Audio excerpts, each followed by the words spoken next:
Some people like it. Woo! The Dualtron Thunder 3. This thing is a super scooter that's supposed to blow our socks off. Speeds of 55 plus miles per hour, a massive 72 volt, 40 amp hour battery, and some really cool new features that they've improved on from previous versions. Let's go ahead and get this box open. This box came in great shape. Most of the time the Dualtron boxes have massive holes in them just because they're so heavy. Oh, and this is something new already. They've changed from the rubber cartridges to a torsion spring. Kind of like your garage door springs to help with the suspension. So we're excited to check this out. And we're supplied with one tiny charger that's 1.4 amps. And that's pretty bad. It's a 40 amp hour battery, so this should take just under 29 hours to charge from empty to full. 126 pounds. Ugh. But we do see a completely different folding mechanism. This is very similar to what you saw on the Tevarun Fighter Supreme. It makes sense because Tevarun and Dualtron have now combined forces. No more dealing with those clamps, and it feels rock solid. There's not that movement that you got on the previous Dualtron steering pulls. Your insurance policies may not provide coverage for accidents involving the use of the scooter. To determine if coverage is provided, you should contact your insurance company or agent. If you want to learn more about this, check out the video that Jimmy did in the past about insurance and PEVs. I do love that the steering damper comes already installed. Why don't we put it on the charger, since from 0 to full it does take 29 hours to charge this thing, but came to us just a little past half full. We'll get this thing charged, get some air in the tires, and then we'll do a walkthrough. We have the Dualtron Thunder 3 all set up, tires inflated, connected to the app. Let's go over the scooter from top to bottom. The first thing that catches my eye is the beautiful i4 display. It's a TFT LCD display, which is ultra crisp in direct sunlight. Same thing that we saw on the Dualtron X Limited. You have a trigger throttle on the right side and a turbo button, which allows you to peak at 65 amps versus 50 amps with the controllers. There's dual 50 amp controllers, and when you hit the turbo button, you should be able to hit 65 amps per controller for 5 seconds. So that's new compared to some of the other scooters that use a double tap throttle to get that boost mode. Here you have a turbo button. So I'm interested to see how this turbo button works in action. Then you have a nut hydraulic brake lever, but this is now combined with 4-piston hydraulic brakes. On the left side, you have this CNC metal case, which has all the control modules in it. The biggest button turns on the bright lights in the front, which those are very bright. Turn signals. And now the turn signals are on the front and back. They were just on the rear in the past. On the left side, you have the horn button. Oof, that is a very loud horn. And in the center, you have emergency lights. Right side, you have the light button to control all the deck lights and the control arm lights, as well as the halo lights on the bottom. And I do love those halo lights. Let's talk about these foldable handlebars. The handlebars actually sit straight down. So before, it was a lot shorter. This was closer to the arm, and it would hit this arm and never sit flush. So the measurement for these handlebars are now 27 inches wide. The steering pull has gotten nice and thick. It's 2 inches in diameter. A different folding mechanism in the front, which this drops down, and you have these 2 safety buttons. One thing they've changed is this head column is going to be easier to adjust and tighten. A high quality steering damper, 2 bright lights, and a horn. And these are really bright. You can even feel the heat coming off of these. I almost feel like I want to get some marshmallows out and start roasting them. And there's controllable RGB lights in the steering pull, the neck, the swing arms, the deck, and the rear control arms.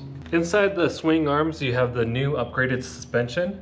You add these really thin metal gaskets to adjust the suspension. It does say you need a special type of lubricant to be put in there, so I don't know why they didn't provide the lubricant. If you know what that blue lubricant is, let us know in the comments. The rubber axle nut covers are no more. They put these plastic covers that are screwed in there. So these help protect the swing arms and also that axle nut. We have a large silicone deck, which is nice for cleaning, but it does show dust and debris a lot easier than grip tape. Right below this deck cover, there's going to be a 72 volt, 40 amp hour battery.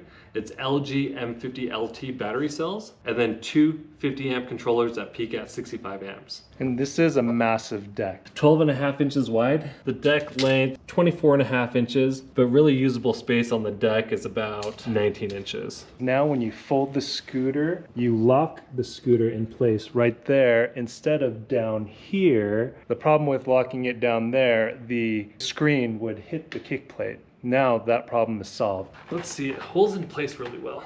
And you're really gonna want that to hold into place well, because every time you lift that, it's gonna be like doing a deadlift. 126 pounds. One of the cool things they've been able to do is they've been able to integrate this light into the kick plate, but still feel durable enough that you'd be able to pick up all 125 pounds. And then the kickstand is also adjustable. A bigger fender, and then the fender is attached a lot better. Previous versions, you had to try to go underneath and get the fender off. Pain in the butt if you ever had to do any maintenance in the rear. I do like that they put the bolts exposed on the top. Right below the fender, you have the 4-piston nut hydraulic brakes, 160mm brake disc, and the motor that has 2,500 watts nominal power with a peak output of 5,400 watts. So combined with two motors, you have a peak output of 10,800 watts and should get us speeds of 55 plus miles per hour. Some more plastic axle nut covers, and then 11x4-inch tubeless pneumatic tire, which is self-healing. You have the main power supply button, which you can turn on the scooter on and off, and you have two charge ports. This charge port is unique, but it is also the same one that we saw on the Dualtron X Limited.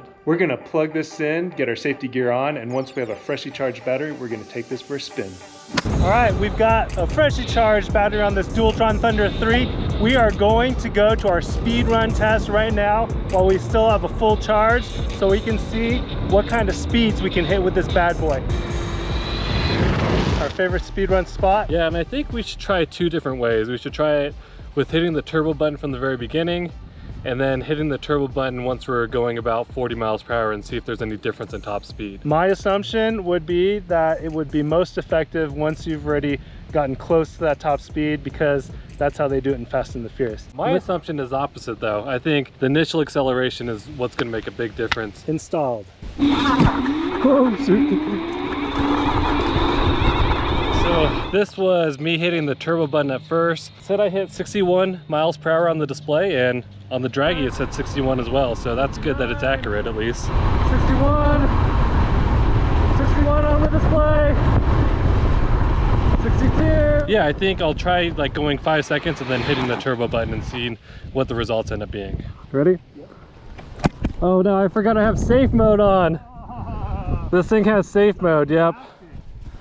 It has safe mode, so I gotta press on the brakes to get it going.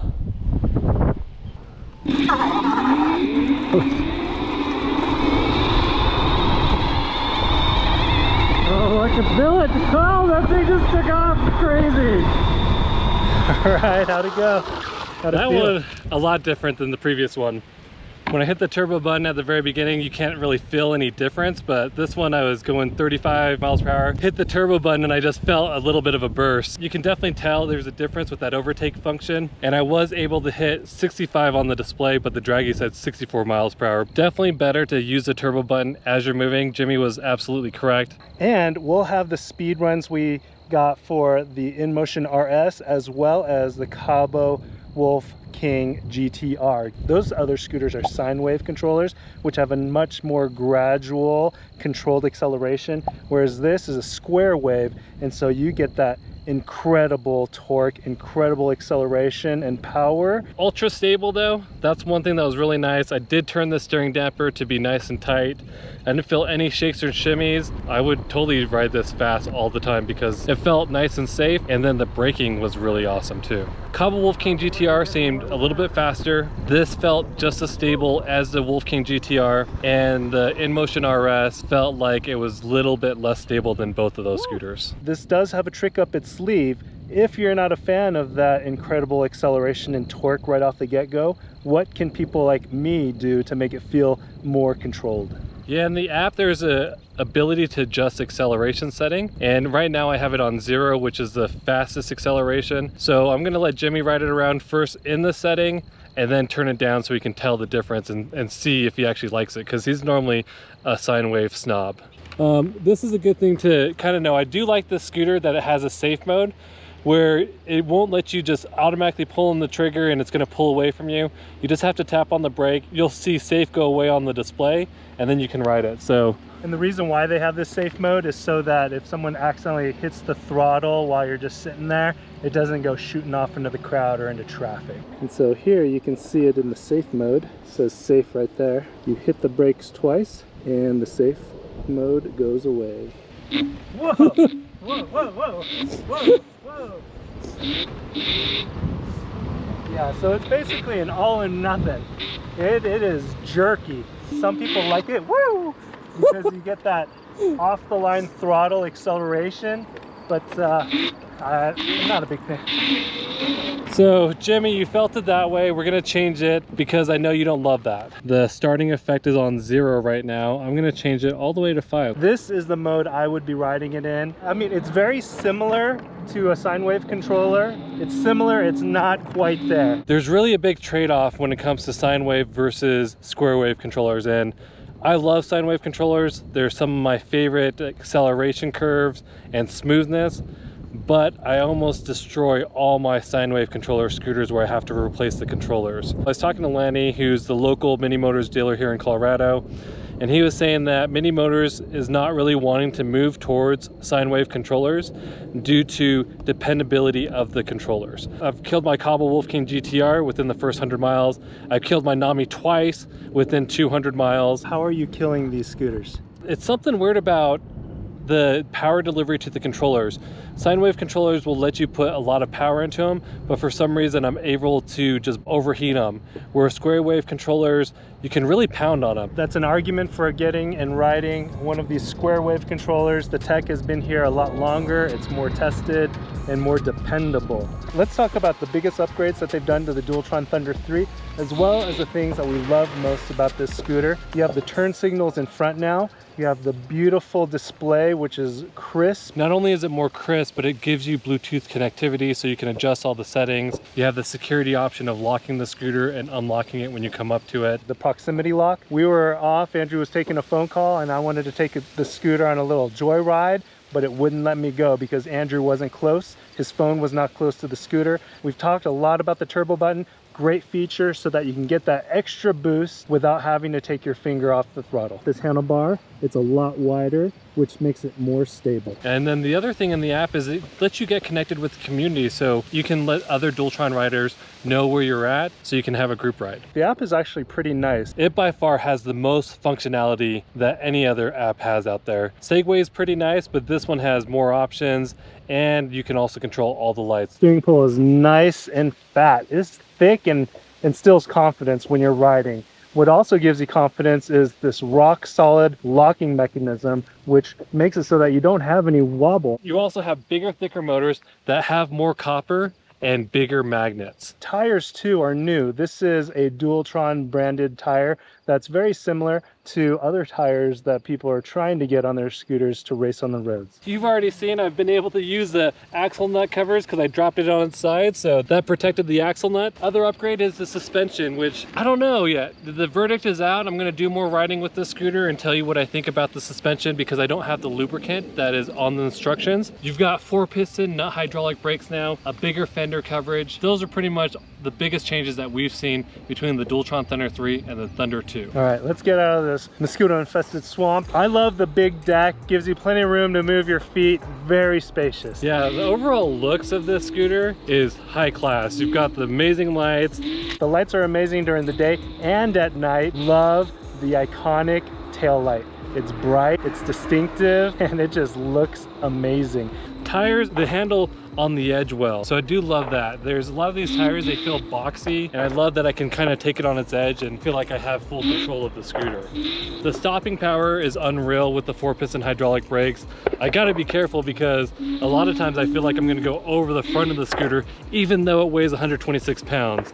So that just shows you how powerful the brakes are. How does the suspension feel? Feels rock solid. At first I felt it was a little bit stiff, but it is a brand new scooter. Just need to break in a little bit, but one of my favorite things about this is the front end feels light. A lot of these high-powered scooters, the front ends feel so heavy.